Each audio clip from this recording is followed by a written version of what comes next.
Welcome in to the Fatheads Eyewear Studios for the first inaugural episode. That's repetitive, but whatever. Of Unverified. I'm David Land. That's Tony Donohue. We're here, and we're going to be talking all sorts of things tonight. We're going to be talking the Daytona 500. We're going to be talking about some of the drivers that we feel maybe were a little bit disrespected throughout Speed Week, or Speed couple of days, whatever you want to call it. We're going to be talking a little bit more and getting a little more into depth about the change in the presidency of IndyCar. I think we need to talk about Frye a little bit more and the impact that, or I guess the void that he's going to leave at IndyCar. And we're even going to get into some more IndyCar stuff. We're going to talk about a potential driver that might be running into some financial difficulties, as well as the Indy 500 entry list, because I know this guy over here made a pretty bold prediction about what we might see on that entry list, and things might have changed, so stay tuned for that. But Tony, I want to start by talking about the name of our show. I think this is going to be the most appropriate place to begin. Because I called it, I sent you this name pretty early on in the process of us talking about this show, and you were like, "Are you sure?" And we did go back and forth about it a little bit, but I think it works because right now in racing, I think there's a really interesting thing going on in the media. You have the old established media, many of whom do a great job. Don't want to say anything bad about them, but you also have an up and coming crop of media personalities and people who are outside of the established normal way that people have consumed racing media forever. And we are very much that. And there used to be a thing on Twitter, not anymore because it's now X, but there used to be a check mark, and you used to be verified or unverified. And we have always fallen into the unverified category. So here we are, and just kind of talk about that, talk about the show and why you think it's so important for us to kind of have this platform, have this show to be able to do this. Yeah, first and foremost, happy to be there. I'm excited to be a part of this. It's something you and I have been discussing on road trips to places like Iowa and Milwaukee. We've gotten to know each other, became good friends over the last couple of years. We're going to introduce Kyle, our producer, as well, who we've all gotten to know as well. But yeah, Unverified. We do have some great sources in the paddock, and we appreciate and respect those relationships. But if we get something, we don't have to get verified, so to speak, by an editor, by somebody who is, for lack of a better term, over our shoulder going, I don't know about that. And look, we get things that we don't put out there. We get things like, that seems a little bit too untrue. Maybe that's not going to happen. But that's where the show came up. We got a great logo from our friend Josh Day, and I'm excited to be here. There is this level of journalism that everybody wants to talk about, and then there's this new wave, and we see it every day where, different types of avenues, podcasts, streams, things like this. For me, I have just learned from my years in radio, just put things on X. I probably tweet too much. You guys know this. Anybody who's listening right now or follows me and watching this knows that I probably tweet way too much. So, but it's something that I think IndyCar needs. Motorsports in general needs a platform like this where we're going to interact throughout the show every Tuesday at 8 o'clock Eastern Time here on Unverified's YouTube channel. We're going to interact. We're going to give you our opinions. We're going to talk racing. We're going to talk about our experiences race weekends wise. We're going to give you opinions. You're not going to agree with us a lot of the time. Some of the times you will. But that's the general discussion that we're looking for, is talking about the things that maybe are uncomfortable for other people to talk about. And I think, what I really learned last year between you and I is just between these media bullpen sessions and talking to drivers, just the respect that we have for the drivers and the level of respect they have for what we are doing to cover IndyCar, motorsports in general, the Indianapolis 500, and moving those entities forward. And we also just love it. We love racing, and we love to follow it. And I'm looking forward to 2025 being a huge year with Fox coming in, with what we're doing here with this show, and ultimately crowning another champion at the Indianapolis 500. And I think you made a great point. I think that's what this show is really going to be about, is that you have a platform, you have a couple different platforms. You have your X account, you have the Tony D podcast. Obviously, I have my YouTube channel. I have a Facebook, you don't. And a Facebook. I do have a Facebook. I do have a Facebook page, Sure. Believe it or not. I just don't post in those groups too much. But you look at what we do throughout the week, and we do different things. I mean, we end up in the same places, but we talk to different people. We have different sources. We have all these different things. What's going to be cool about this show is we're going to kind of have a shared experience on the show, and we'll be able to talk through some of these, rumors or, unverified sources, right? Yes. And hopefully, I think that will help the viewers throughout racing to kind of get a general sense of what's going on, perhaps before things actually happen, because it's kind of surprising to think about so many of the things that we've talked about. Some things come to fruition, some things don't, but how early sometimes you hear about some of these things. So we're hoping that this show will be a place that you guys, the viewers, will be able to kind of get some of that inside information early. You mentioned it. We got a third member of this show. He's our producer. He's our friend. It's Kyle Cuthbertson. And Kyle is going to be kind of your voice, your eyes, your ears into the show, because we do want it to be interactive as well. We want you to be involved, and we want to reward you for tuning in live. Kyle, welcome to the show.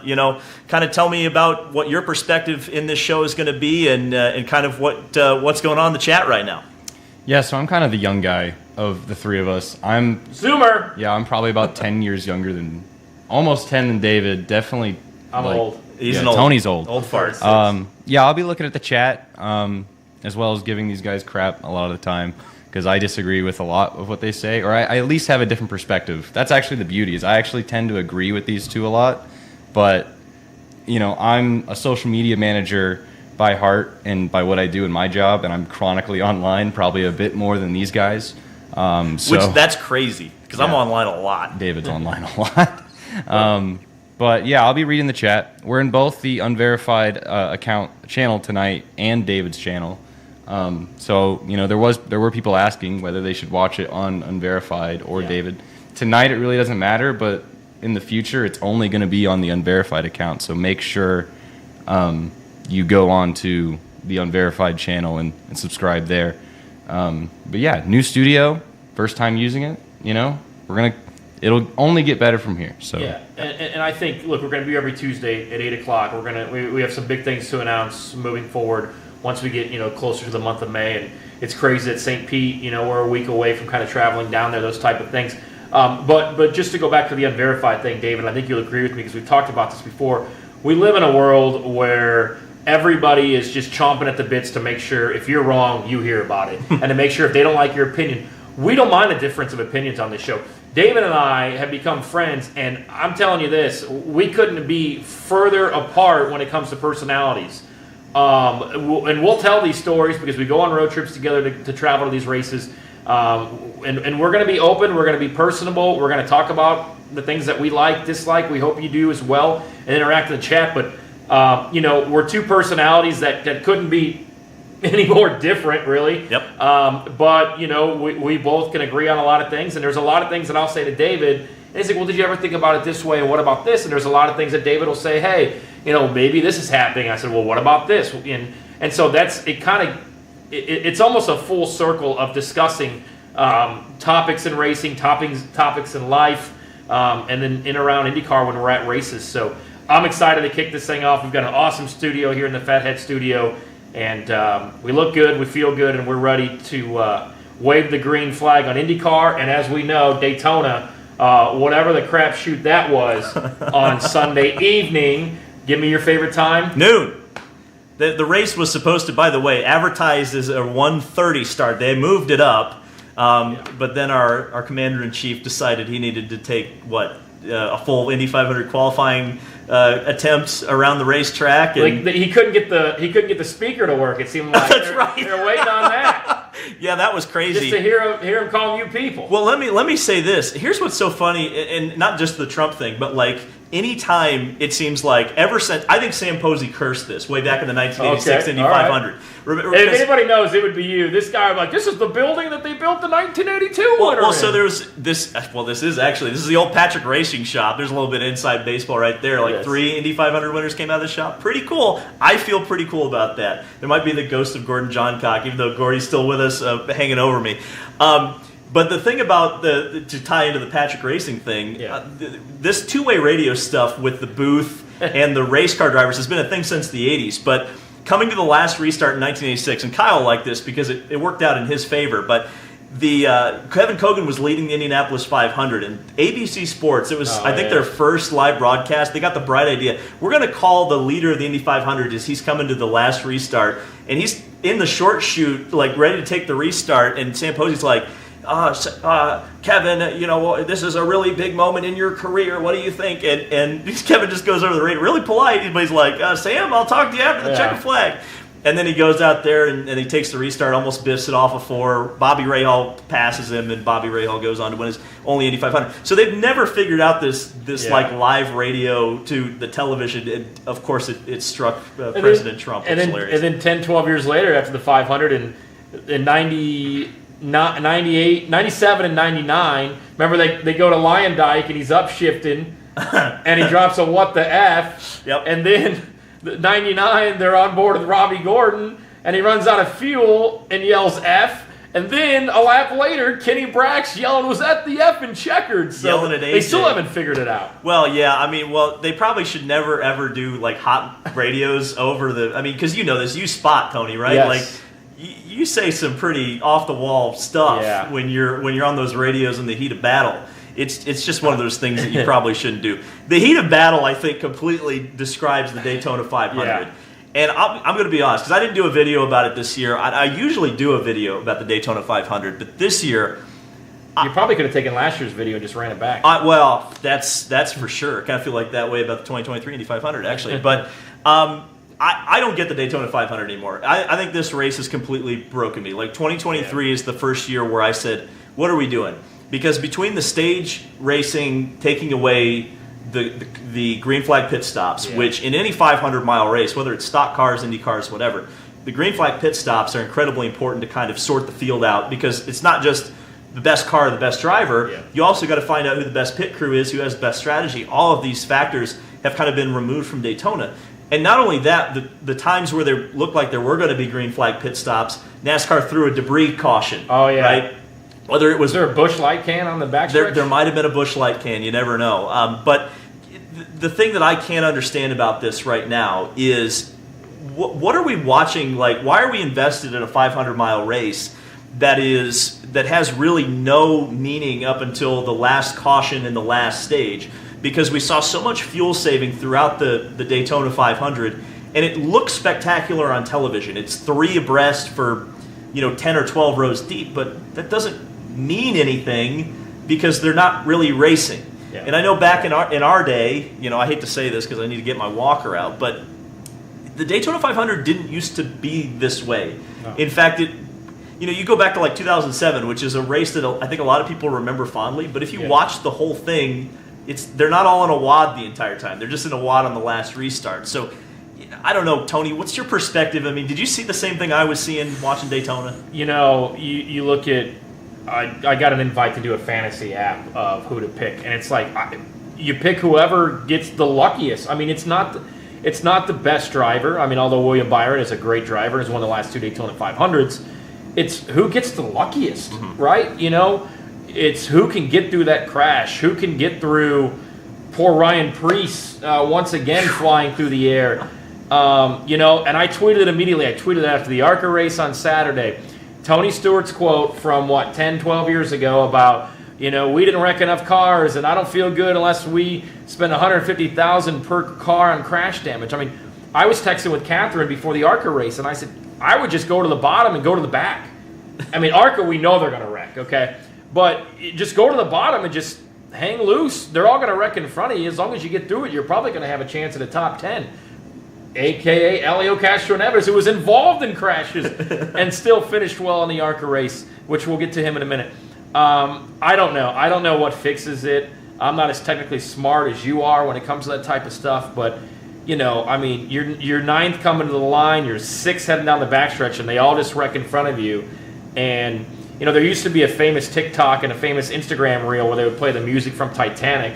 You're here, there's nothing I fear. It's like that was William Byron driving down the backstretch, going around all these drivers to win. And then, now all of a sudden we're going to let them run back to the line, which they didn't do in the duels last Thursday. That was unbelievable. So it's all behind you guys, because that wasn't even the first wreck of the last lap. Riley Herbst went through the infield. Yep. I think he saved it. Yep. He was having a great run as a rookie.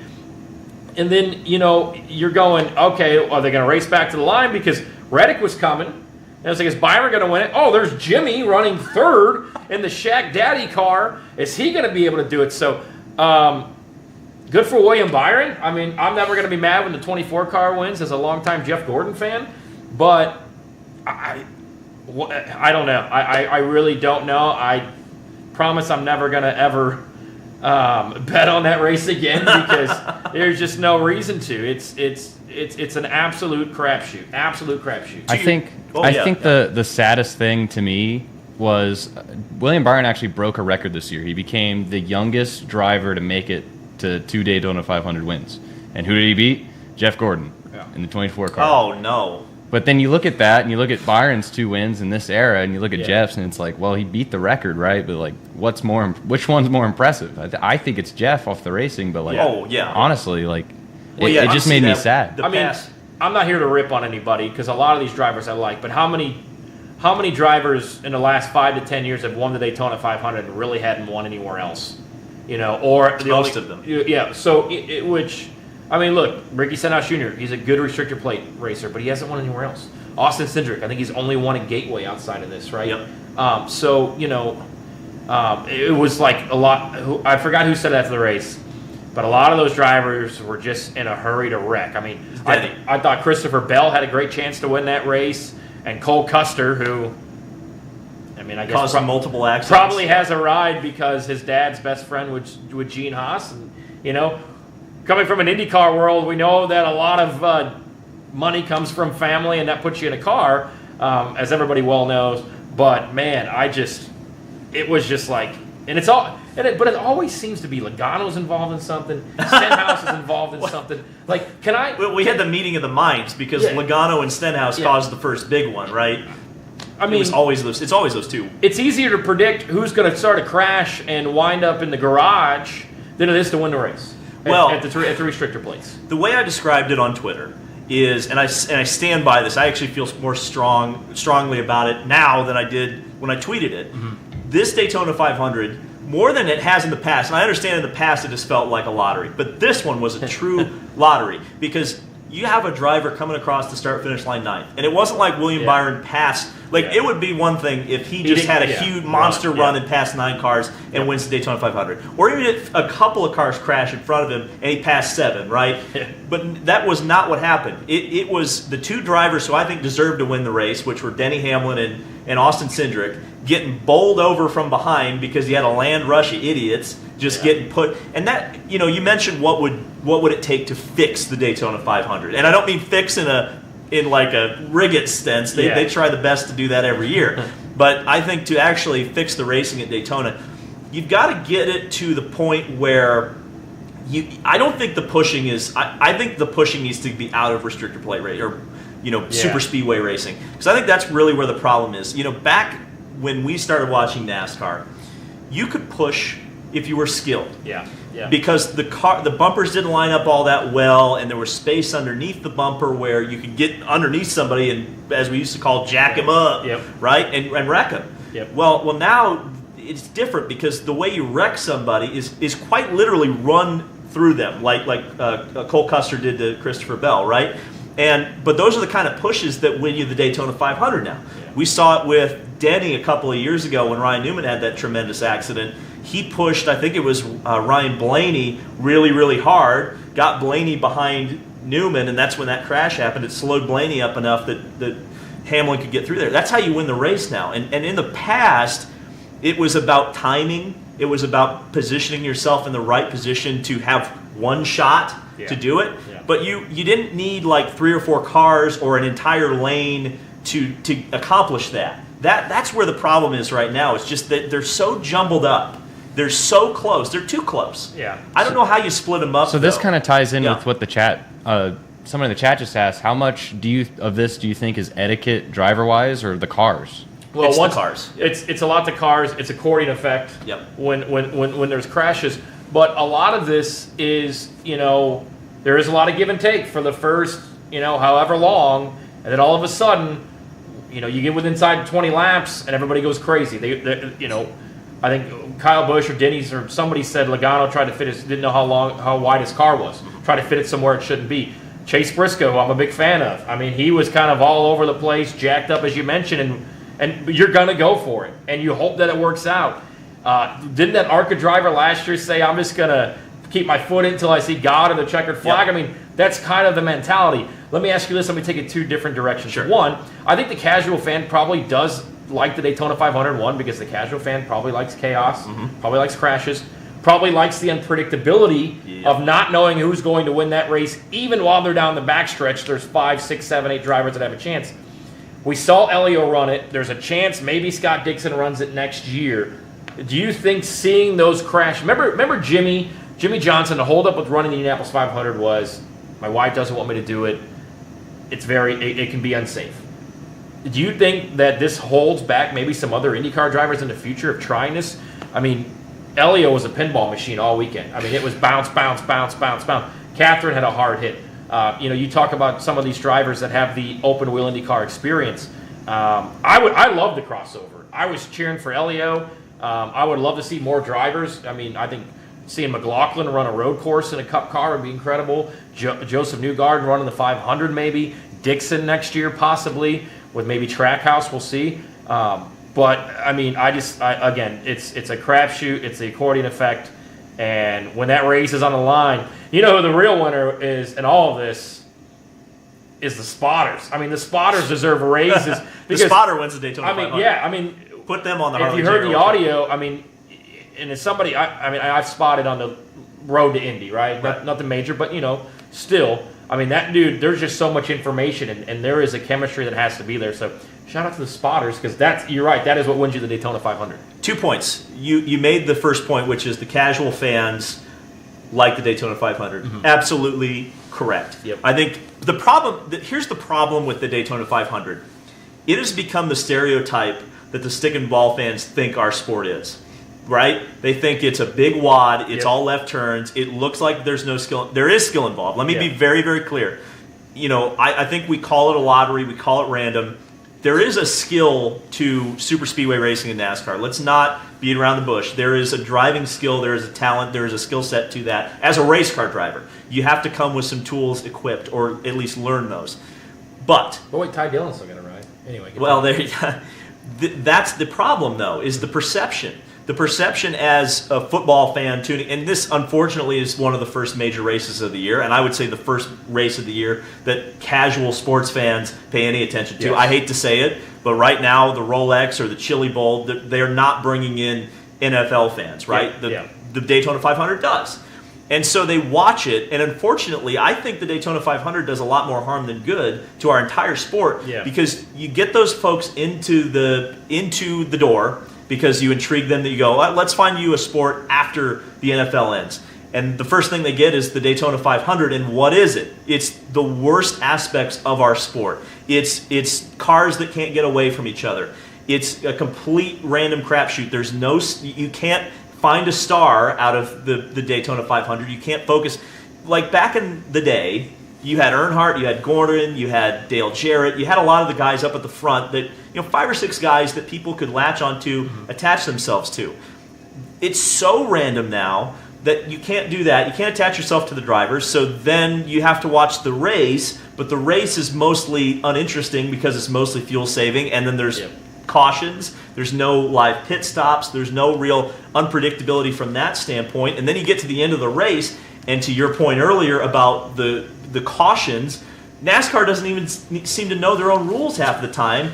I think they took advice from the NFL. They're like, man, their officials suck. Let's make sure our officials suck too. But that's completely that's the one thing everybody hates about the NFL, right? If the NFL can just fix that, I think the NFL will be back to where it was in the mid-2010s, right? But that's the thing is right now, the Daytona 500 is probably the worst thing we could be showing a casual racing fan, because it reinforces all those negative stereotypes. And then it's just... Is it, though? Yeah. Because that NFL fan that is hurting for action, hurting for drama, hurting for chaos. Well, they love the fact that... contact. They love contact. They love the fact that somebody's going to get hit hard, They're not anymore, because there's safety issues and helmets and everything that have changed and evolved. But, I mean, you go back to what ESPN used to do on their Sunday highlights where they had, this guy got jacked up. Well, I think that casual fan who is coming off of the Super Bowl last week likes that contact, likes that drama, is ready, wants to see a crash. There are people out there that are the casual fans that aren't big fans. They want that drama. They want to see that wrecking. They want to see that wrecking at Daytona. So here's the thing about the crashing, right? Ryan Preece, that accident is something we've never seen in a NASCAR race before. We've seen it in IndyCars before. Yeah. But we've never seen a right in front of you stock car. Stingray Rob had a very similar crash in Iowa in your lap. 100%. But that crash sets an unrealistic expectation because they're not going to do that at Atlanta. They're certainly not going to do that at Martinsville, and they're definitely not going to do that at St. Pete when the Indy cars get going. Well, right? Devlin tried. Yeah, they've tried in the past, but they haven't quite done it yet. But that's what I'm saying. Even if you give the casual fan what they want, it's like someone tuning into a hockey game and saying, "I want to see a big bench clearing fight." I think that's the perception of what people want out of hockey. But I think a hockey fan would look at you and go, "No, the fight's the worst part about this whole thing. We want to see good competition." Team USA the other day, there was 3 fights in the first 4 minutes. That's all you read about on X and on social media. And what did the hardcore hockey fans have to say about that? Oh, yeah, they didn't like the fights. Exactly. That's what I'm saying. Exactly. But I think the Daytona 500 for a fan after the Super Bowl that is looking for some drama, not going to watch whatever they've done with the NBA All-Star game, is going to say, yeah, this is what I'm doing. I'm going to watch Daytona. I want to see the crashes. Don't want to see anybody get hurt, but I want to see that drama, that carnage, and let's see what happens on that last lap, which is exactly what happened. It was an absolute crapshoot. Kyle, you're the voice of the youth. I need to ask your advice here because something that I know Tony and I are coming from a perspective of is that we are older fans. We grew up when the Daytona 500 was, you could have a 5 or 6 car breakaway and it's all of your favorite NASCAR drivers running in a line, and then it's 5 or 6 guys settled the Daytona 500. The race was set up in a different way. It was a true 500-mile test. You had a pretty wide gap between the fastest car and the slowest car in the Daytona 500. Obviously you grew up in a slightly different time when the packs were much more, this is much what you're closer. Used to. This is what you're used to. So what do you think a modern NASCAR fan who maybe has no perspective from the past are they looking at what we're saying right now and going, what in the hell are you guys talking about? That was awesome at Daytona. I think they might be, honestly.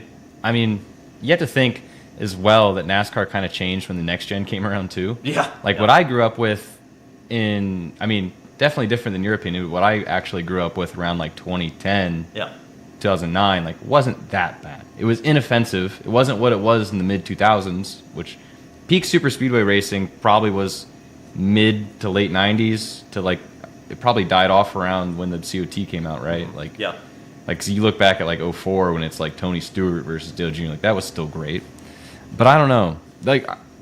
There's a few different areas here to look at. I saw the clip on Twitter of, 2000 when they put all the wickers on the cars, and basically that's when they started fiddling with it, when Dale Sr. was yapping about them ruining the racing at Daytona.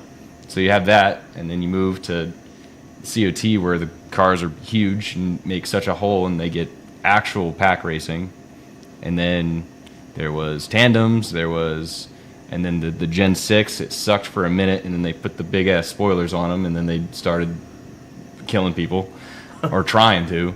And then, I don't know, it's just it's changed so many times that we are pretty far away from what you're talking about. But even my generation probably hates this, because what I love was 2010, 2011, which is still already so you want the much tandem different. Racing back.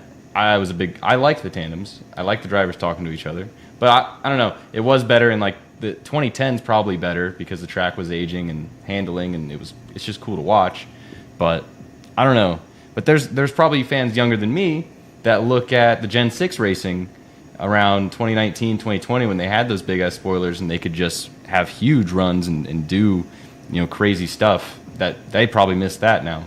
I don't know. The Gen 6 has made super speedway racing interesting, and it's in such a weird spot, right? But I bet, here's the thing. Here's bottom line, it comes down to, I feel like most people in my age range probably loved that Daytona 500. Oof. There was We're that done. whole race. It's it. Pack that up. whole It's race, over. there was nothing I was complaining in the beginning because I'm, I would like to say that, I mean, I am probably the worst for this because I would say I'm an old soul where I was watching the first 20 laps of them going 3 wide and saying, this is stupid. Like, isn't a 500-mile race supposed to be an endurance race? Like, what are we doing? Why do we have a top lane 3 wide? But, like, they were 3 wide most of the race. They never did any of the fuel-saving stuff that all the kids complain about nowadays. Like, the winner, you didn't know who the winner was, and the guy from 6th on the back straight won. Like, it was pretty inoffensive, I think, to what it probably was. But, like you said, I agree with you on the standpoint that, like, it just felt like way too much of a crapshoot. Like, no skill was involved. Just right place, right time. It is what it was. Like, I'll say this. I felt bad for Elio, as we mentioned. He was kind of a pinball. So, hey, Wendy's, if you want to come back for the Indianapolis 500 and set up a food stand inside the racetrack and sponsor him for the 500, I'm sure Elio would be a part of that. And I'll buy you your first burger out there. But oh, thank you. Maybe we'll see Dixon run that next year. But are we over the Daytona 500 talk? Can we move on? Can we talk about how the entire NASCAR fan base was hating on Elio? Disrespect. Yeah. The disrespect was ridiculous. Yeah. I think we need to say hashtag not all right here, because I think there were a lot of people who, both in the media and in the fan base, that were excited to see Elio. Yeah. We're open to him doing it. I mean, if Elio went out there and laid an egg and looked horrible, like, I could understand. But I think he was crashed into more than he crashed himself. I mean, I get it. He ran an in-lap on a broken toe link and crashed under yellow. Yeah. That was funny. We get it. He was okay. It's all good. But, at the end of the day, Elio's not the one who's forgetting to let off the gas after the checkered flag. Right? Like, I don't understand some of the hate. I do understand the issue with the 41st car, the 37th provisional. But not Elio's fault. It's not Elio's fault. And here's the thing, too.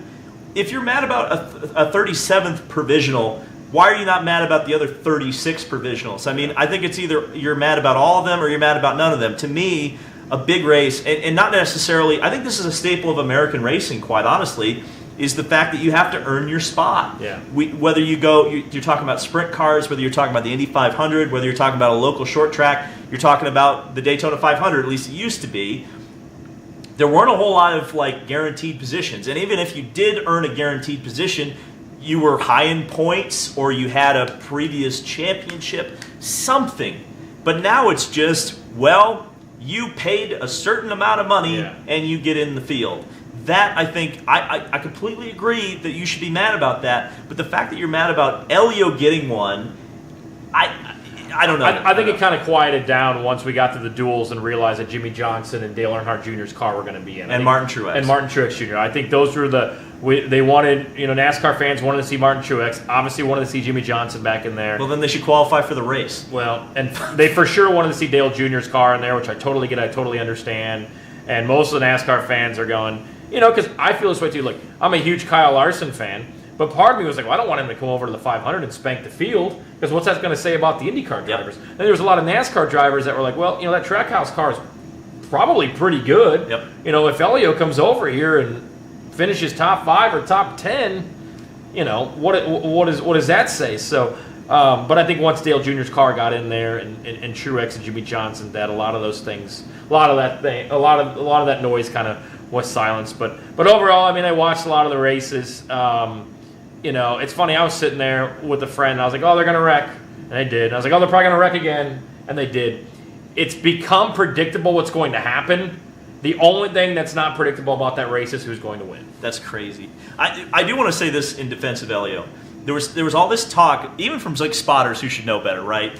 Like, they were saying Elio doesn't have any stock car experience. Well, I remember him winning a stock car race at Stafford Speedway 2 years ago, so maybe pay a little attention there.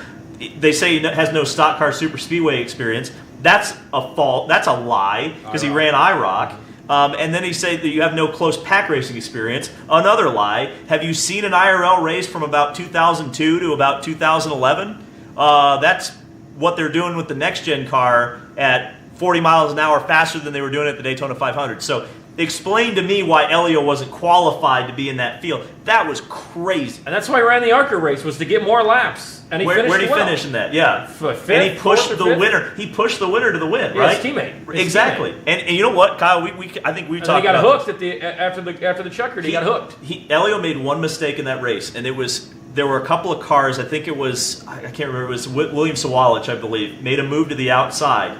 Elio had a chance to move up in front of William Sawalich, and had he made that move, Elio Castroneves would have won the race, because I think Sawalich would have pushed him past his teammate, and then with the ARCA cars, it's really hard to get a run. Yeah. So I think Elio could have won that race. And so what are we talking? Again, he wasn't the one who got run over. He wasn't the one who was causing any of the big crashes. Yeah. It's just so silly, and it's like little brother syndrome, and I don't understand because you got 1.8 million people to watch an Xfinity race on the CW.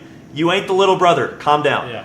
Which IndyCar would probably kill for those numbers to start the season on yes. Fox. What'd they do on the CW with 100 Days to Indy? Oof. I mean, seriously, like what are we comparing here, right? I wanted to change subjects here. Something that we talked about on the teaser show last week. Yep.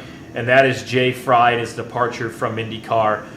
Jay Frye, as a member of IndyCar, did a lot of great things. I want people to remember that, as I know you're going to make some points on that as well. We heard Graham Rahal really go to bat for Jay Frye on Media Day. Mentioned some of the things that he's been a part of as far as look. The elephant in the room is going to always be, when's the new car coming? Is there going to be another engine? What's going to happen first? A third engine manufacturer comes in, or Honda exits stage right? That's been a question and a topic that's been brought up. But from my personal interactions with Jay, he's always been good to me. Always told me what I needed to know. And there's a lot of noise on why he was let go. I've heard 17 different reasons. Some of that I believe, some of that I don't. Some I know for sure, some I don't know for sure. But I think and Doug Bowles will be great. We talked about this. You and I are huge fans of Doug Bowles and what he's going to bring, not only continuing to bring to the Indianapolis 500, but to the IndyCar series as a whole as well. Although there probably is going to be some times where he's going to have to make some stern decisions and not be Mr. Nice Guy. But as far as Jay Frye goes, I think there was a lot that he did good for IndyCar and moving the sport forward. So Jay, this is the thing that I think, and I'll admit right here that I don't think I did a very good job of explaining this in some of my content. So I'll explain it a little better here. I think Jay Frye really did not have the tools to do what he needed to do or wanted to do from about 2020 on. Yeah. He's been handcuffed at times. 100%. Prior to 2020, do I agree 100% with every decision and direction that was chosen for IndyCar during the Jay Frye era prior to 2020? No, I don't. Yeah. But I'll say this. Jay Frye had it pointing in a direction and had it going in a direction and had a plan, right? Jay talked about it a few times, I remember, in some press conferences. The plan that he had was to get the cost down, which he did with the UAK 18 Aero Kit, and use that to bring more teams in. Did that. Yep. How many teams has IndyCar signed up since then? They haven't all stayed, but I think the numbers are somewhere around 6 or 7 new teams that have joined IndyCar since Jay Frye came into the building, and not many of them have closed. They've either, they've found some way to keep going, right, if they've come in. So Jay Frye did that. The only thing that he didn't do was get a third engine manufacturer. And ultimately, I think that's one of the things that ultimately, you mentioned those 17 things. Yeah. I think that's a pretty big buck stops with him moment, right? But I think the problem is that we have an altered perception of Jay in his time at IndyCar because of the fact that he has been handcuffed for so long. I think we almost forget a lot of the great things that he was doing. He was moving the sport forward during his time. And I look at the time, when I look at IndyCar and when I say, where was the real period of growth for me with IndyCar? It was like that 2015 to 2019 period. I really felt there was some positive momentum, the sport growing, and you know what? That's Jay Frye. Yeah. And I think we have to really give him a lot more credit than we're giving him. Was every decision perfect? No. But were there a lot more hits than misses during that time period where he really had kind of the authority to do what he needed to do? Yeah. Yes, 100%. And I think to your point, we've talked about it a few times. The paddock pretty strongly in favor of Jay, generally speaking. Not saying they're not fans of Doug. I think, and this is the crazy thing about the Doug choice is that, here's the thing too. I think in some ways the Doug choice is almost a shield from criticism, believe it or not. Consider that, right? We all like Doug. Obviously the media likes Doug. Doug has done an amazing job to get people on his side. Yes. 1,000%.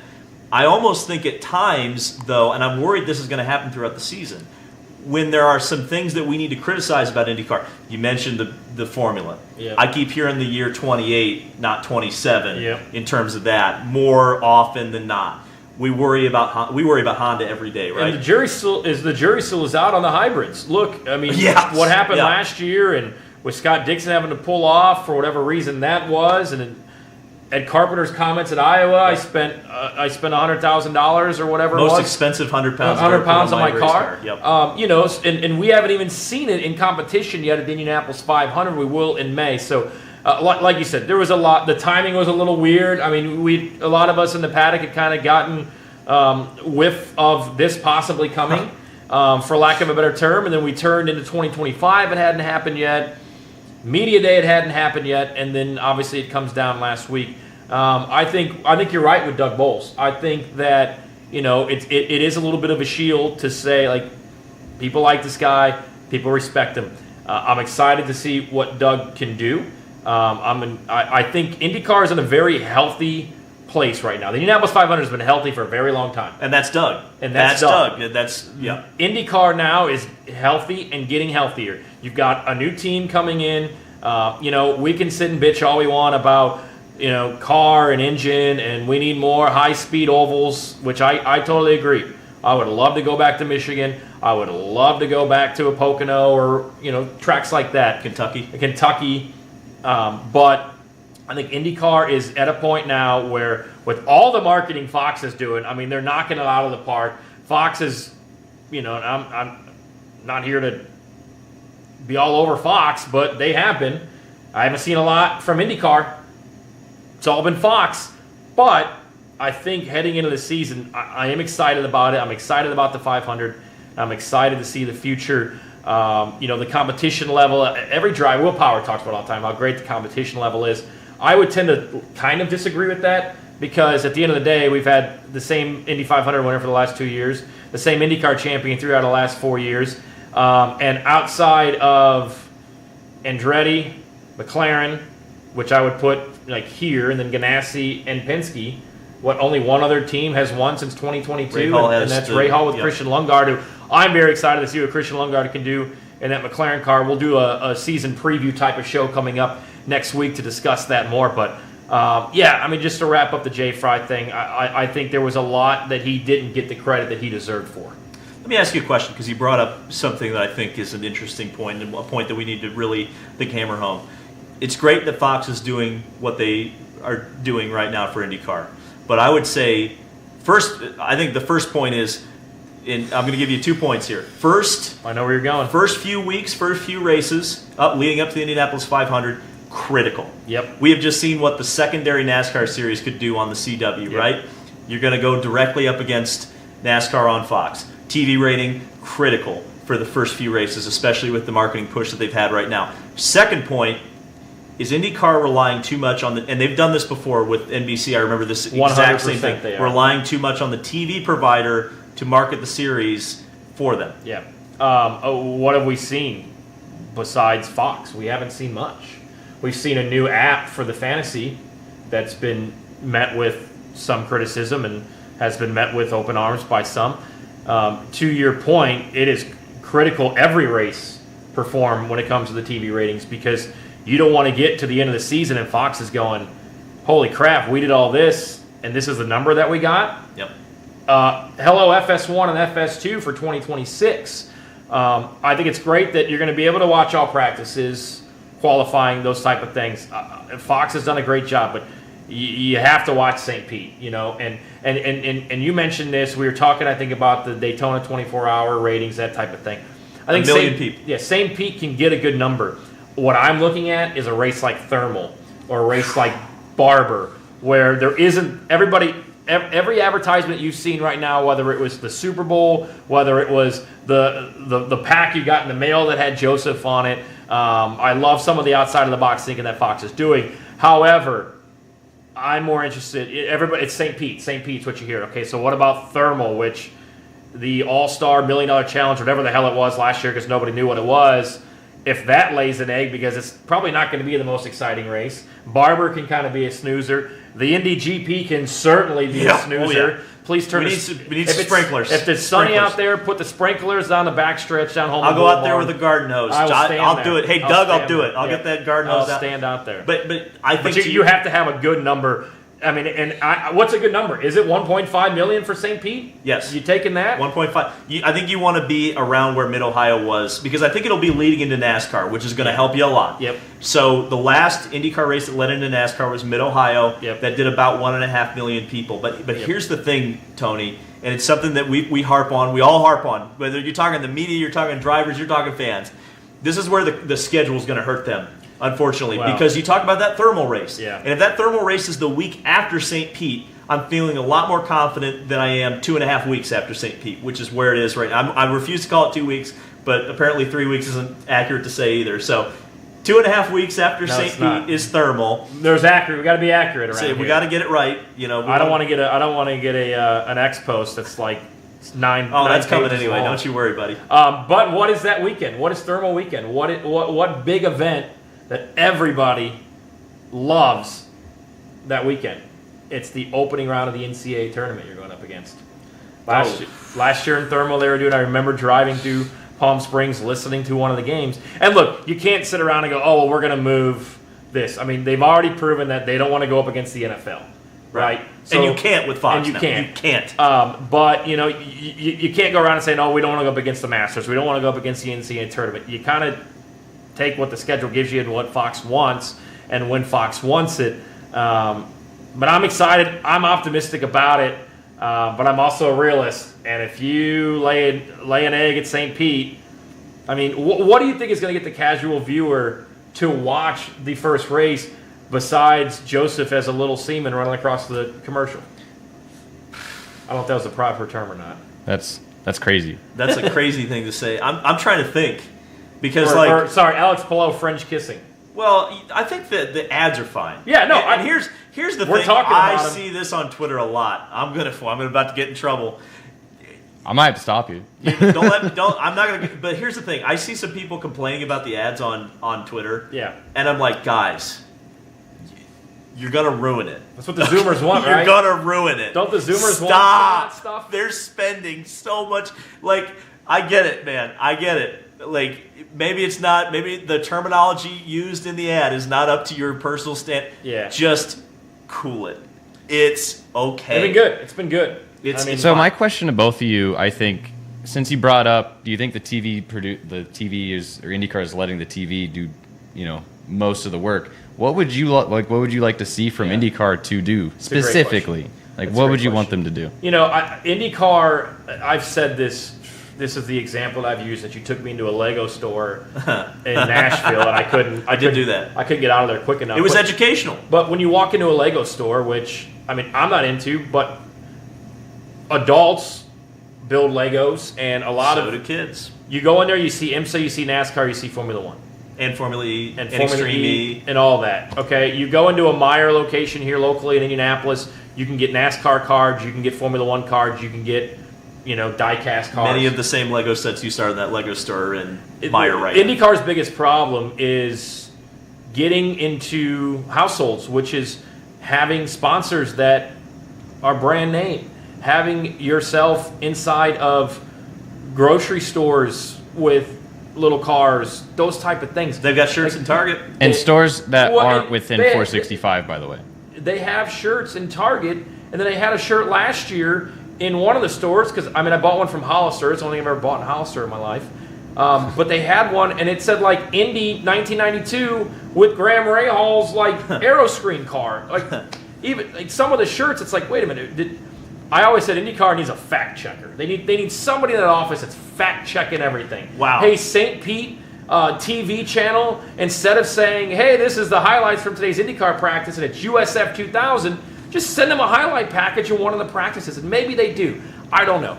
But there was just some things where you look at, and I've got a shirt that's got the 95 logo on it from Hollister. On the back, it's got Lion Dyke's 93 car. Now, the average person that's walking into Hollister probably has no clue and just thinks it's a cool shirt. But to the diehards like us, we kind of see that and we're going to critique it. What would I like to see IndyCar do more? I'm going to give them some credit. They have been doing a lot of things. They're inside of Hollister. They're inside of Target now. They do have cards. We're waiting on a video game. But, I've always said this. When you go into markets, going to a local baseball game, a Rangers game, a Tigers game, whatever it is, great. Get into schools, hand tickets to practice days, get on local TV, get on local radio, embrace social media and those people that may want to interview or have a one-on-one with the driver. I know you hate the term influencers, but get people talking about it. Get a buzz going. There is a buzz around the Indianapolis 500. Everybody in the month of May gets into it, right? I get it. If you could copy and paste that at the other events, you certainly would. But I would like to see IndyCar, and I know they've moved some people around. Alex Dameron's been moved up, but let's get more mainstream. I mean, look, you saw at Daytona, the Rizzler was there. I saw more of the Rizzler at the Daytona 500. There was some but that comics happens there. at the Indy 500 too. But who? Yeah, we Who? don't get. Okay. We don't get this the is Rizzler. This is hilarious Who? because he's the Rizzler, right? But we don't even get the height of the Rizzler. Well, that's true. On a social media front, right? Sure, a couple years ago we had Adam Driver, and there's been a few years, the one year we had Matt Damon, the both. There was that guy who It's walked few in the and far pagoda, There right? were there were a few years where we had relevant actors from big movies coming out, but man, we do need the Rizzler show up. We need that And when that person mainstream shows up, TikTok, so reels, what's trending in the time, right? We need the Rizzler guys. And when those people show up, they need to be tweeting, hey, can you throw up an Instagram post? Hey, it's cool to be in a two-seater. That's badass. It's cool to wave a green flag and be close to those cars. One of the best things, if you're watching at home, what I've done, you've done it, is showing somebody a racetrack and an IndyCar in front of you for the first time. It's mind-blowing. It's awesome. Have them posting about it. But it's just been too few and far between. I know that celebrities are not going to grow IndyCar overnight. I totally understand that. But having these people, Ken Griffey Jr. obviously was right on my wheelhouse last year. But Nobody knows or cares who Ken Griffey Jr. is anymore. I hate to tell you that. No, you're wrong, Tony's mad. Mister. If I could, I'd go back. You live in the 80s and 90s. What are you talking about? No, I'll tell you, Aaron Judge. Aaron Okay, Judge perfect. should be the pace car. Sure. But here's the thing. No problem with that. I've heard two crazy things in the past. Tom Brady. Oh wait, no, they would hate him because of Peyton Manning. Oh, don't you worry. We're going to talk about Tom Brady here in a second. First of all, we need the Rizzlers crazy. But it's not as crazy as saying we need a fact checker on a show called Unverified. Well, that's crazy. Hang on a second. I'm not an IndyCar employee, so I can say that. You guys are over. We are different than them. You guys are overthinking it. Can I get a billboard? Hang on. Can I get a billboard out? Oh wait, that's what Mark Miles wants to do, and all we have is power billboards. Hang on, calm down. Listen. We don't need a fact checker. We don't need a billboard. We don't need the Rizzler. What was happening the last 2 days? They need a fact checker. Hang on. What was happening the last 2 days in IndyCar? Testing at Sebring. Did you see any content coming out of it? The only person making content was Marshall Pruitt because he was there for him. What is going on? Why is there no... This is the first time the full field has been on the racetrack since Nashville of last year. Yep. Where is the content? And I'm talking... I get it. It is... Let me say this because I know because we're doing it right now. It is a pain in the ass to do a live show. Yep. But you have a production company. Yep. You have that under the tent. Yep. What a great way to grow your YouTube channel is by streaming live. You don't have to do a full production of you don't have to run cameras and all that around the track, but have a couple cameras set up. Yep. Have Hinch and Will Buxton go there and just host a live show. When a driver comes off the track, grab them, bring them over, talk about the lap times. These are things it's. I don't want to say it's simple. Work on Monday. It was cold outside. They were looking for something to watch. I don't want to say it's simple because it's not. It's complicated. It costs money. But when the cars are on the racetrack, and it is so limited now, we have got to be pretending like that is the biggest freaking thing in the world. And what happened at Sebring? crickets. We got a couple of timesheets, and I don't even think did they even stream the timing and scoring for the fans? No. They had a bug with it on Monday, I believe. I think they eventually maybe got it. I don't know. How about sending some people down there that cover your sport and saying, "Hey, we'll help you out. Come down here. Let's make this the kickoff. Let's make this." I mean, the Have Roar, media day there. Make it almost what the Roar is. The Roar. Oh, yes. I also want to point out that like the spring training idea is great, and it's crazy because like we used to do that, right? Like, like I remember a few years growing up. Thermal. What's funny is like I'm really young, but I've been a fan of IndyCar, like following it completely for about 10 or 12 years now, and like through the phases, I can remember 2017, 16, and even 15 and 14, where like not only the practice sessions were free on YouTube. I understand why that's not a thing anymore, but also like they would go do spring training at Phoenix, and even though it was one guy on the roof, like I was getting excited when it was cold outside, and I could just watch the new season's IndyCars racing around Phoenix, and it got me like excited. That was in that growth period I was talking about, by the way, when it was like when IndyCar was like ramping up, and like I was noticing, wow, that was when I started my YouTube channel focusing on IndyCar, because I was confident. I'm like, oh, my favorite thing is going somewhere. Yeah. This is moving forward. There are young people learning about this, and that's what's missing right now. And that's what frustrates me a lot. What frustrates me a lot. They shoot holes in the boat a lot, and there's plenty of examples that we can get into. And it's probably why Marshall Pruitt was down there this weekend, because he thought, well, nobody else is going to be there, so I'm going to be one of the only people producing content. Now, with TikTok and YouTube, IndyCar has done a great job, I think, over the off-season of having some things and uploading old races now that they have those. But it's only old races on YouTube. They're getting better. Yeah, they're getting better about it. I saw an original video posted the other day where they went through the drivers' old tweets on their Twitter and had them react to it. Like they're getting better at doing the thing. It's a lot of what they recorded at Media Day, and it was original, and it was fun, and people like that. All good. I have no problem with that. But like you said, it could be a spring training type thing. Send some media people down there to cover it.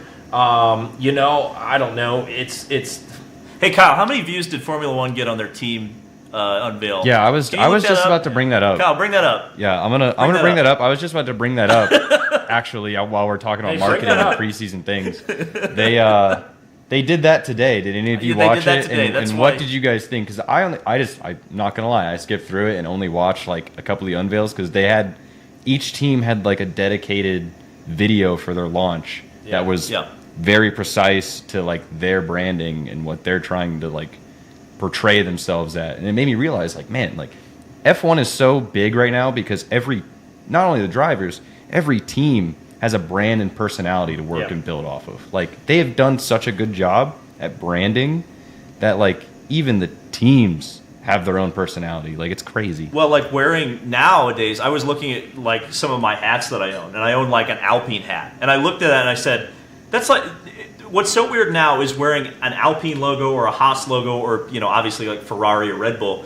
It's like wearing a Tigers hat or a Mariners hat, or it's like wearing a hat from a different sports.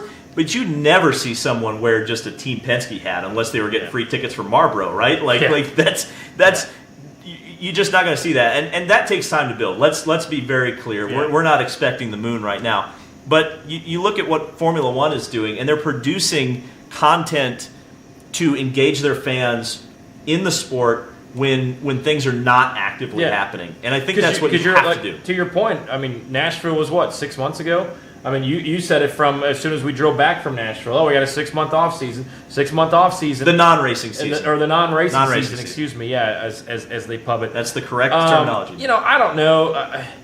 The content day, I would have loved to do some more individual sit-down with drivers and have some of that content to maybe play back on this show or to play back on my podcast or my social media, but it was just kind of a driver walks up, you can ask questions, and you can go back on the media site and get it. I like to talk more personally with these drivers about things, but maybe going down to Sebring would have been productive. I don't know, but man, I'll tell you what. I'll go down to Sebring when they're running a new car.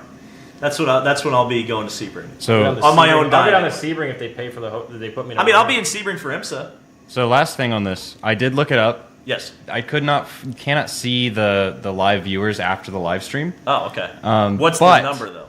But they put up a freaking highlights package of this thing, and the highlights package of it got 94,000 views. So that's something. Those are CW numbers. Last thing on like marketing and IndyCar that I want to say, and especially with original YouTube content, is you're right that it's a lot of in the off season, just the just classic stoke the races. fire a little bit. Just stoke. I think like the thing that I would take from F1 and just literally copy are all, and me and you have talked about this, all the videos, all the historical videos F1 puts out. It's like every day you'll see, and they've gotten so like specific in those countdown videos. Is that because F1 all the hires moments. people that knows the history of racing? Well, that's a start, but I mean, there has to be a team of people working on these videos because they come out every like day. It feels like of the most random topics. And you can binge watch them. But like IndyCars, I mean, they've done some of them like maybe a long time ago, but like there's so many moments throughout the history of the sport that like those videos would be timeless. And like you look, like you and I have made those videos that have gone viral. The biggest There's video YouTubers ever doing on my things. channel is a top 10 list for IndyCar. Yeah, biggest video ever. So yeah, I think that's the biggest thing that I think that they could do. I mentioned this last week when we kind of did a small run through of this show. I think the 2025 season is one of the most important seasons that we're going to see in IndyCar because you have to deliver for Fox. All of your races are on network TV. It is on Fox. We have a new team in the sport. The Indianapolis 500 is as healthy as it's been, and you have to deliver. You have to. We're going to look back at this and say, well, they fumbled that bag, so that's what put them on FS1, or they lost this sponsor, whatever it is. You can kind of look around and say, well, the CW was who picked up the 100 days to Indy, and that's gone. Mm-hmm. They have a sports card, which I collect and enjoy, but that's not a huge name brand. It's just not in this new the big stores yet. Yeah, this new app that we have to run your fantasy squad on. Not a lot of people know of. It's not a household name like a DraftKings or a FanDuel or Prize Picks, those type of things. And if they want to partner with these that they grow them, maybe that's what they're looking for.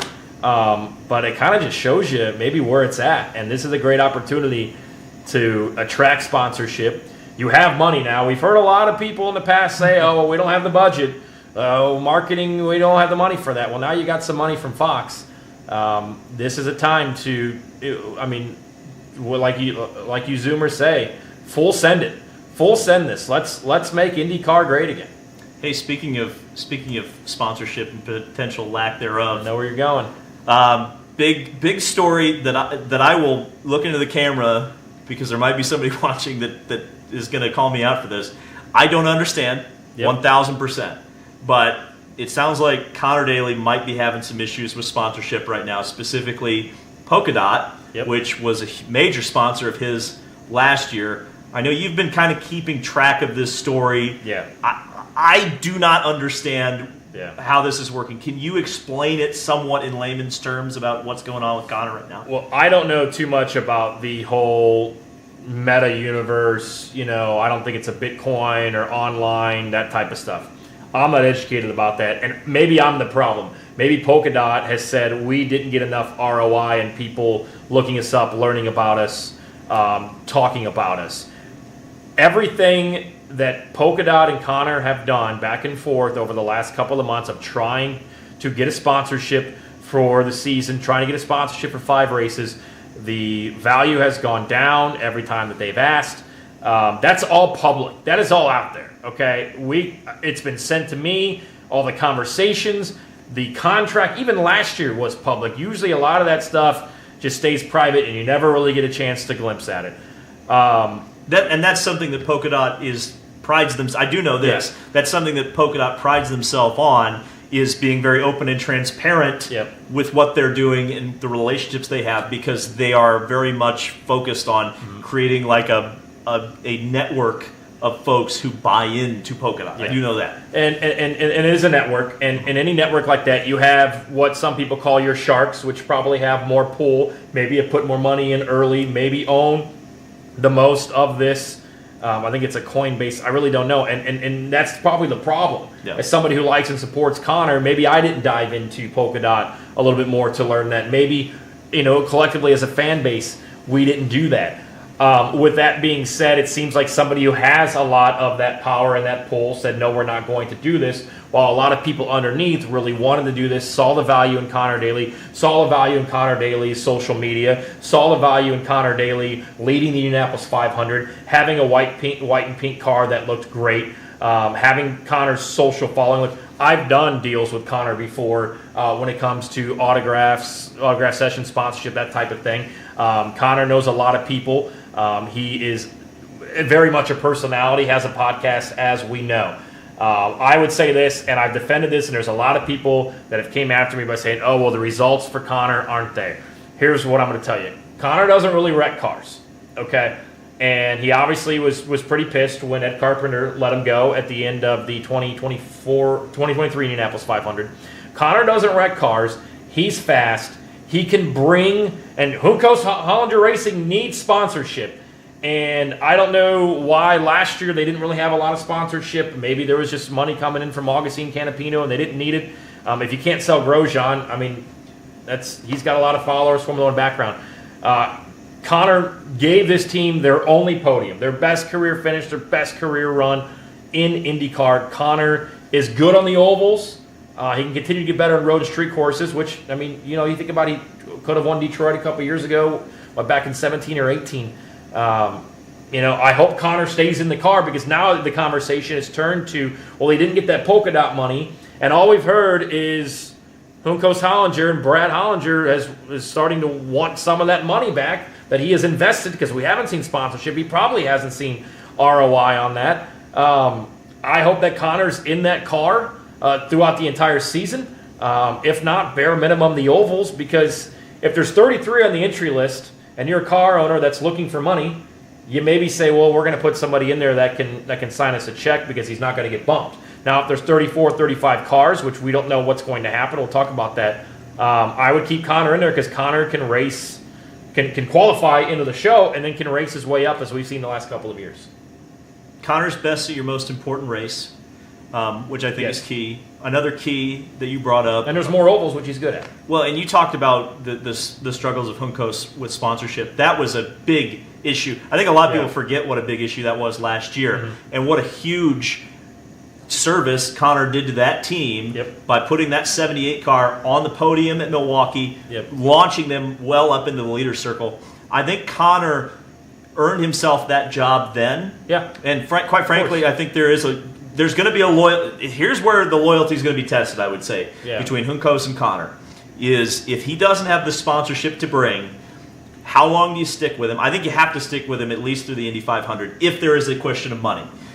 Now, we know Stingray's bringing some budget. Obviously, Conor earned some money from the Leader Circle payout that he earned through his podium at Milwaukee. So how much, the question is going to come down to how much money do they have to cover Conor for how long, and can they generate a sponsor in this lead up to the Indianapolis 500?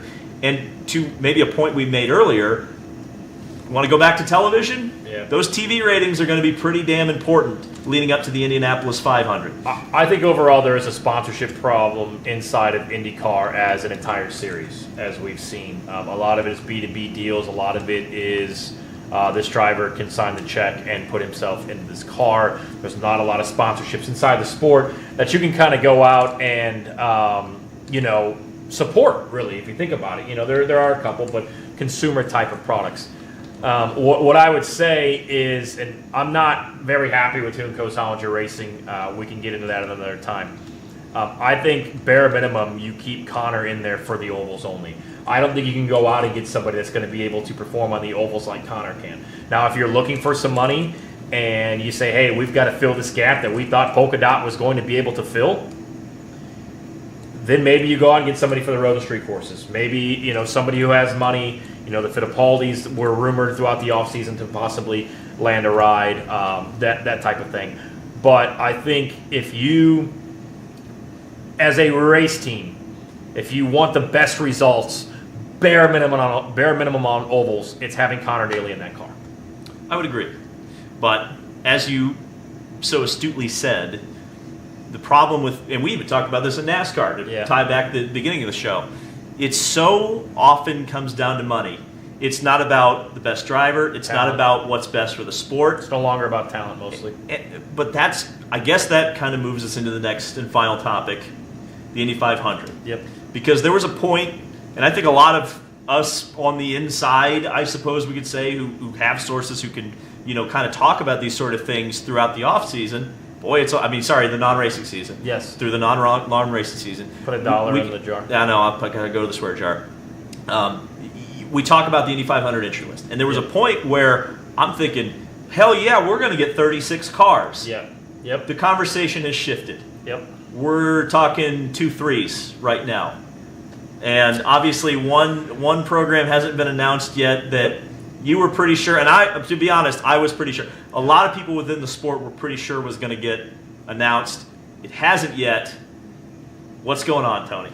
Well, things do change. I think in IndyCar, it's a lot about owner wants this money, sponsors only willing to bring this, and it's a lot of moving pieces. And when you're trying to get 3 to 4 different people into a room to discuss what the future looks like in running an Indianapolis 500 entry, it does take a lot. And I mentioned about a month ago now something that had been talked about, that there was a possible. I never said it was happening. I said it's linked. Possibly happening. We will see. Unverified. It was unverified, but all good. I trust 100% who told me is that we were going to have what would be a 4th entry at Ganassi with possibly Sebastian Bourdais in that car, Tom Brady, and Jimmy Johnson alongside part of the ownership with Chip Ganassi. Now, if the money's not there, the sponsorship's not there, things change. I mean, this is what happened a couple years ago when dude at the radio network got all up on me because we thought Andretti and Zach Veach wasn't going to find a ride, and Marco was going to be on the outside, and then Gamebridge came in. Things change. Discussions change. I'm still not going to rule out that it's not going to happen because there still is a chance. We will see. But we're at 33 right now with obviously the confirmation of Renus, which you kind of knew was going to happen. The other possibilities out there would be is Ray Hall going to run a 4th? And everything that I've heard over the last couple of weeks is that it's not going to happen. Yep. And then is Dale Coyne capable of running a 3rd car, which he is capable. There is probably a Honda engine out there. Catherine Legge has money. There is an available chassis. A lot of those able people, workers, could probably come over and field that. The resources are there. It's about, do you want to run that car? Do you want to run a 3rd car at Coyne or a 4th at Ganassi or Ray Hall? Obviously, Takuma Sato's name should be mentioned in this. Obviously, Catherine and Takuma are always linked to Honda engines, as we know. But I think there was a lot of drivers. Whether they were the drivers that we just mentioned or drivers that we haven't mentioned that probably were inquiring or have been about that Ghost Hollinger Racing entry and what's going on with Conor. Is Conor going to stay? And I think tomorrow he's going to talk about it on his podcast. But again, if I'm with them, and bare minimum, I want Conor in there on the ovals. But right now we're at 33, and maybe that's where the series as a whole wants to be. You don't got to worry about bumping. You don't got to worry about an entry being let go. I know you love bumping. I understand it. You've got to get me up on the chip here, right? I like bumping. I want to see a new pole record, but that's just kind of not in the cards. So we're at 33, so all the traditionalists are going to get their 33. We don't have to worry about that.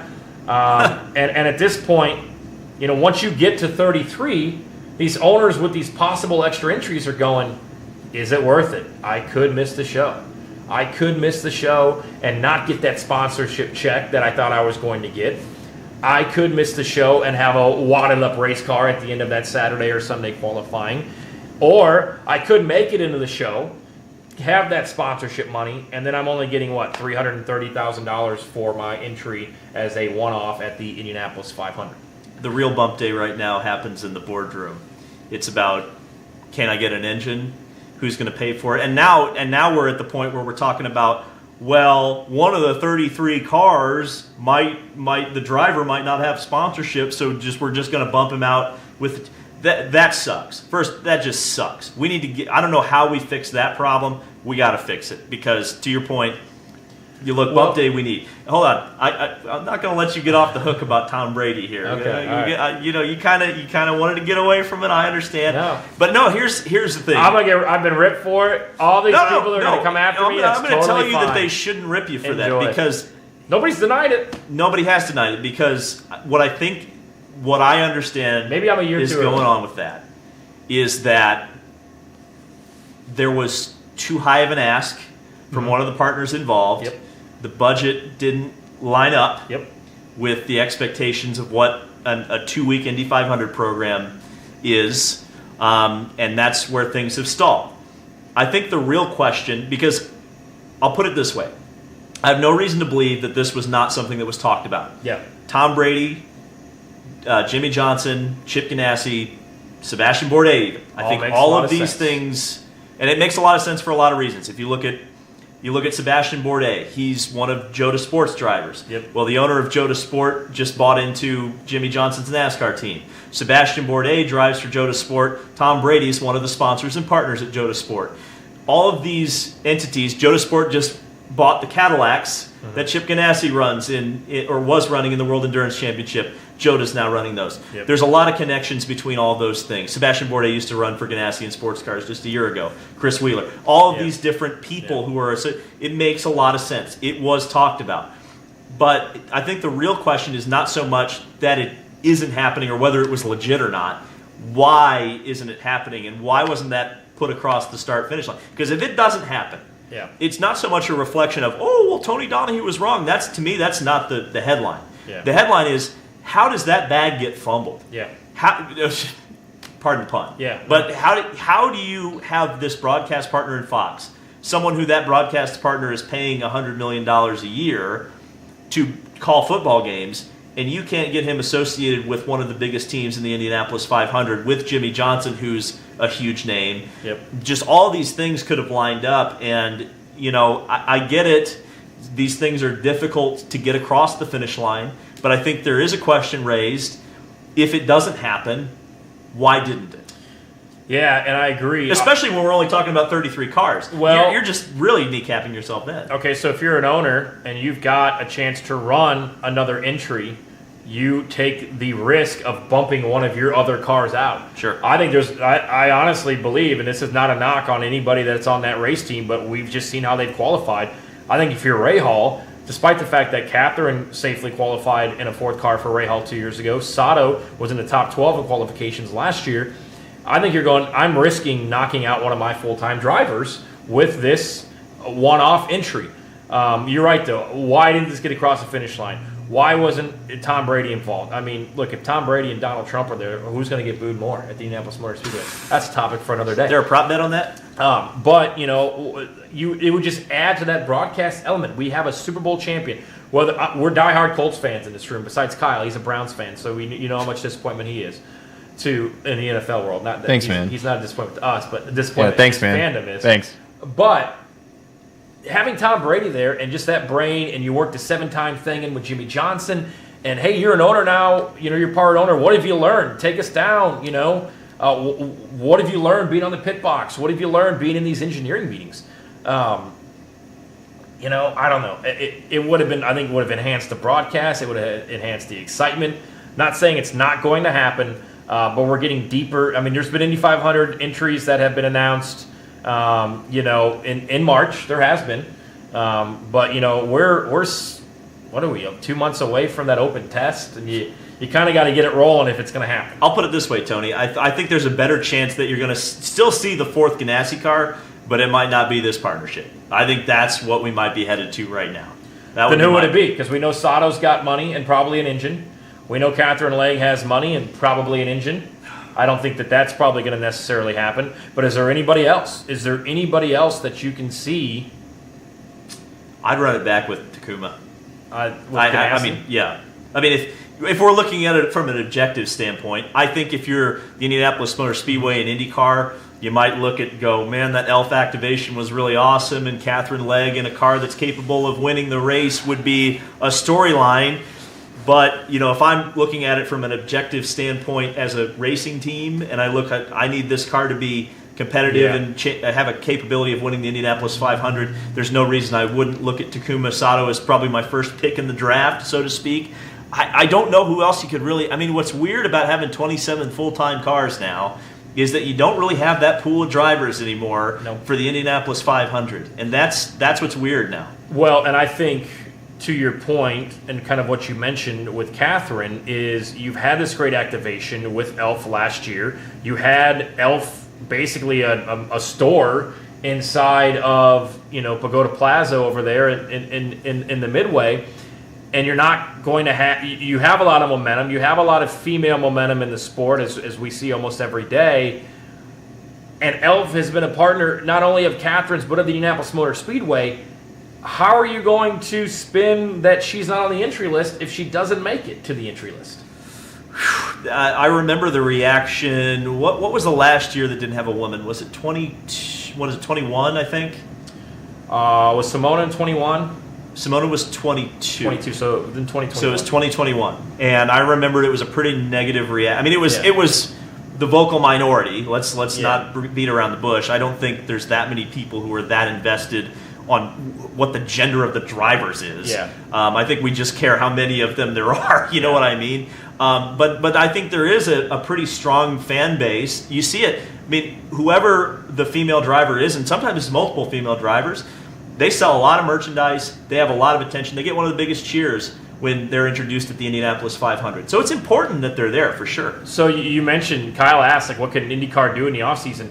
Catherine Lang on her own was on the Drew Barrymore show last week. Do we have an IndyCar driver on one of those Fox shows during the week next Monday or Tuesday? Do we have somebody on whatever FS1 daily sports show is? That's an opportunity right there to use your partner to promote your race, to promote that it is on Fox. So that's, Kyle, when you asked earlier, it was a great question, was what more can IndyCar do? That's certainly something right there.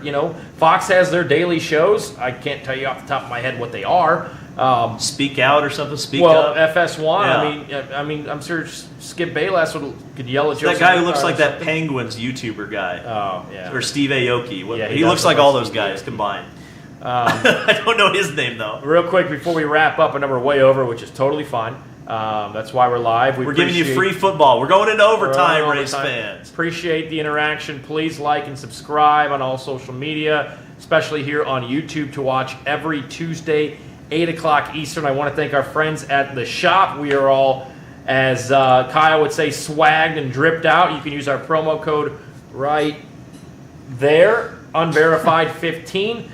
They have an awesome new shirt. Doug Bowles is my president. They're going to have new drops for the Indianapolis 500 every Friday leading up to the Indianapolis 500 at the end of May. I've seen a few of them. I think I've showed you. Some of them look awesome. I know you've got your green shirt on. I got my blue. Let me say something about... Can I say something about the green shirt real quick? Yes. Because green's not really my color, but it's the color of the Indianapolis 500 this year. And it's something that's interesting that I think that I don't remember ever a time where the Indy 500 logo has been green. Fine. Green for the longest time was an unlucky color in racing, and I'm leading around to this because I'm going to give everybody a depressing stat. The first green car to win the Indianapolis 500 was Jimmy Clark in the Lotus Ford in 1965. We, in 2025, as of this Indianapolis 500, are as far away from Jacques Villeneuve's win in 1995 as Jacques Villeneuve was from Jimmy Clark's win in 1965.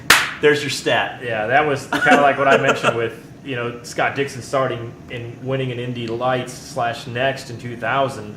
That was 25 years ago. That's 2050. But check out the shop. They're going to have some awesome stuff. We really appreciate their support. We've got so much more to announce to our audience. We're going to have a lot of interaction as far as games. I've got some big stuff coming up. Tons of interest, I would say. Yeah, there's a lot of stuff in May that's certainly coming up.